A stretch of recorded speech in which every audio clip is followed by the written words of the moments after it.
নমস্কার বন্ধুরা, আমি অমৃত। আপনারা দেখছেন অমৃত ব্লগ। আজকে আমরা চলে এসেছি বিশিষ্ট মৃৎশিল্পী শীতল পালের ওয়ার্কশপে। সত্যি বলতে মাটির ঘ্রাণ, শিল্পীদের পরিশ্রম সব মিলিয়ে একটা আলাদা অনুভূতি এখানে রয়েছে। দেখে নাও কিভাবে ধীরে ধীরে তৈরি হচ্ছে আমাদের মা কালী, কিভাবে শিল্পীরা প্রাণ দিচ্ছেন তার রূপে।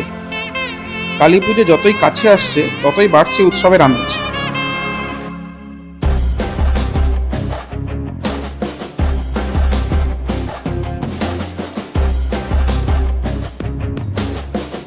এবারের প্রতিমার বিশেষত্ব হলো মা কালীর সঙ্গে রয়েছে একটি দুর্দান্ত ড্রাগন আর পক্ষীরাজ ঘোড়া, যা পুরো থিমটাকে করে তুলেছে একেবারে অনন্য। ড্রাগনের এই রূপ আর পক্ষীরাজ ঘোড়ার শক্তি যেন মা কালীর রুদ্ররূপের প্রতীক। আপনাদের কিরকম লাগলো অবশ্যই কমেন্ট বক্সে জানাবেন।